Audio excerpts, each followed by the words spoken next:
after the liturgy of the word, come the unveiling and the adoration or veneration of the cross. When we adore the cross, either by kneeling, by prostrating, whatever posture we decide to take, that adoration first is to Jesus. It's to Jesus who died for our salvation on the cross.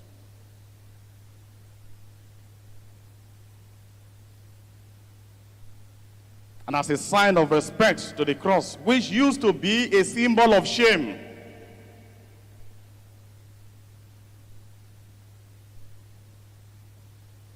a symbol of disgrace, dishonor, but by being a means or an instrument of our salvation, it has become a symbol of pride and honor.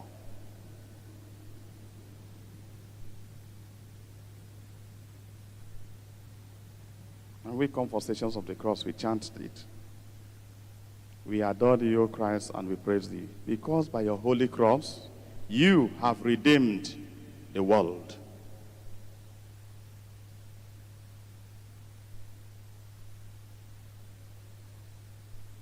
After the rite of the unveiling and veneration of the cross, comes the rite of Holy Communion.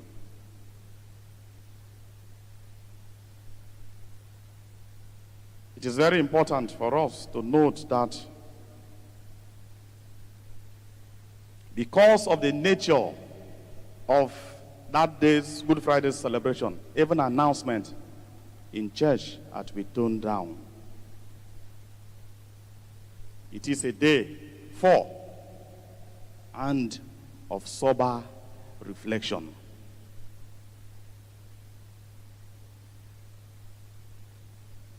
At the end of the service, it is stated that we are to depart the church premises in silence. Please, I beg of you. That is not a day and time to start approaching priests for confessions.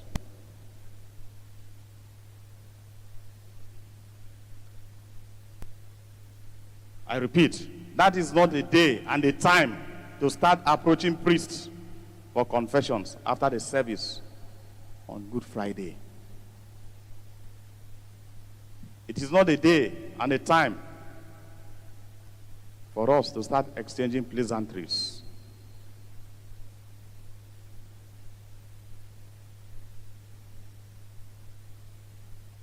It is a time for us to think about the mysteries of our salvation.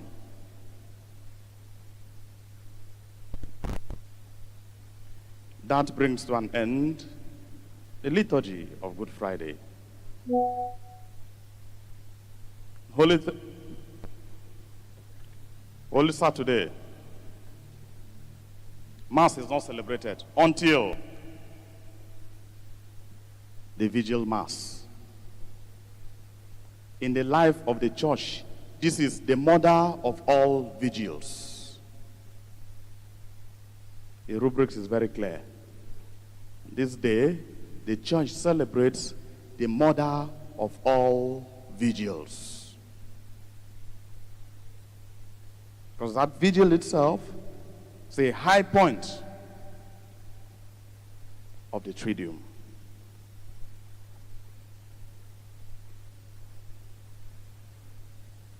It is divided into 4 parts.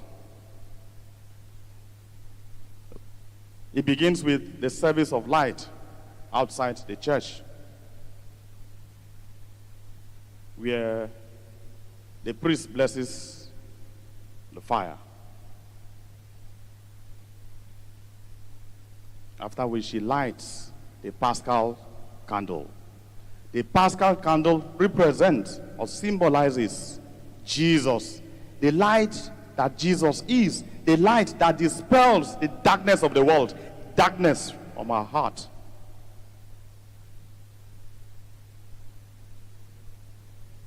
A procession begins, led by the thurifer, followed by the minister bearing the Paschal candle. At a point, we all are expected to have our candles lit from the Paschal candle. While the Paschal candle represents or symbolizes Christ, the light of the world, our lamps or our own candles first call to mind the consciousness for the disciples to be awake, having their lamps lit as they await the return of their master.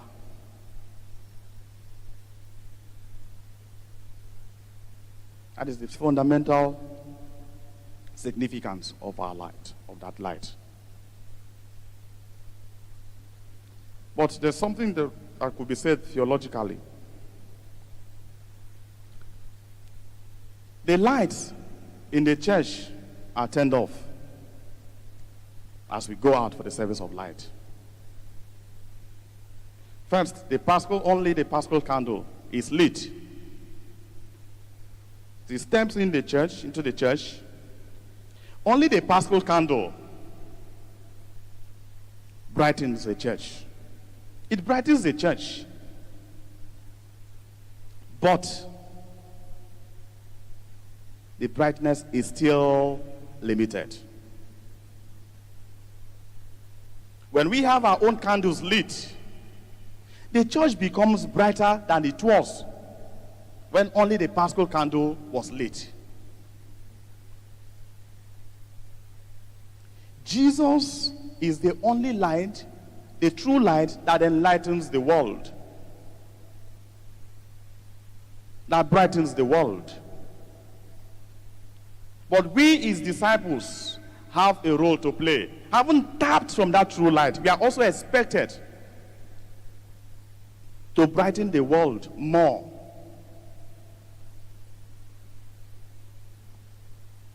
That is why the church becomes brighter when the congregation, members of the congregation, have their own candles lit.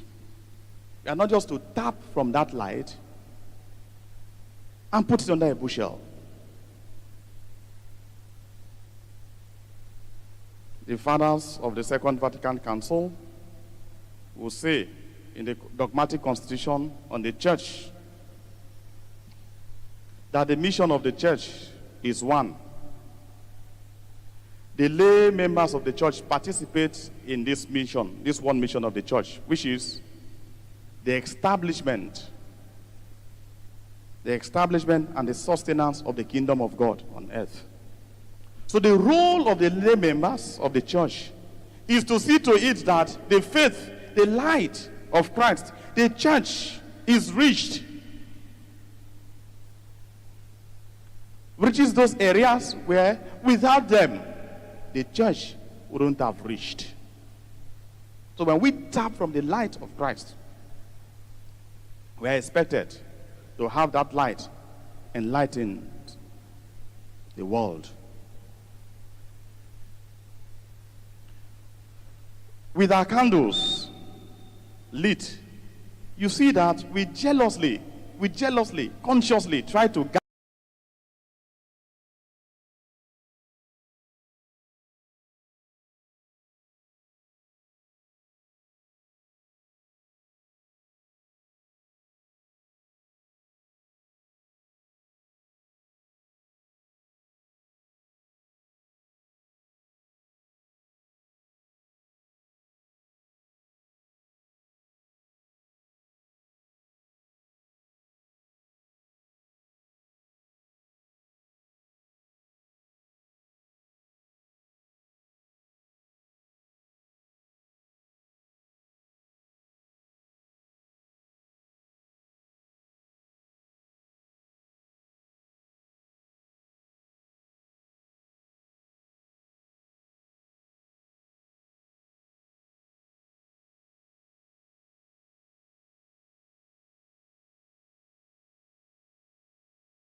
to reach out to other members of the faith, to have our faith rekindled. And the way we don't hesitate when others approach us to have their candles relit, that is how we are not to hesitate to help our brothers and sisters who have grown lukewarm in their faith, to have their faith rekindled. That first part of the liturgy ends with the Easter proclamation, known as the Exulted. That long chant, beautiful chant.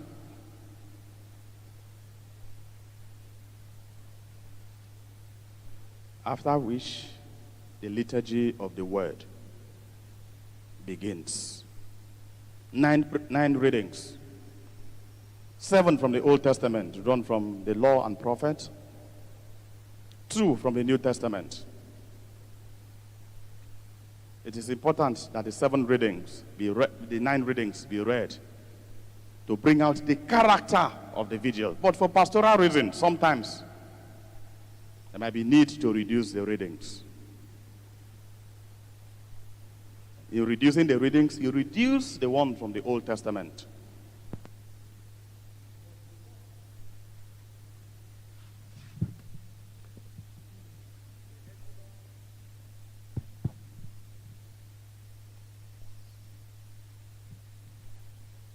The Exodus passage must be read. The Exodus passage and the canticle that follows it must be read, because that is the passage and the canticle that bring out the character of the vigil, that call to mind in a unique way the movement of the children of Israel from Egypt.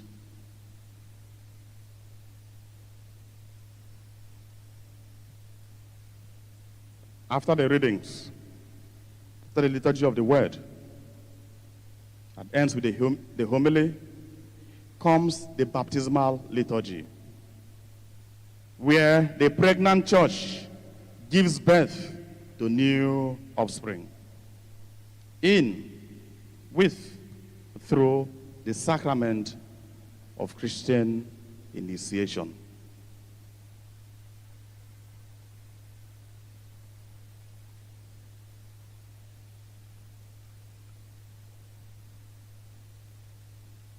After that, the Mass continues as usual till the end.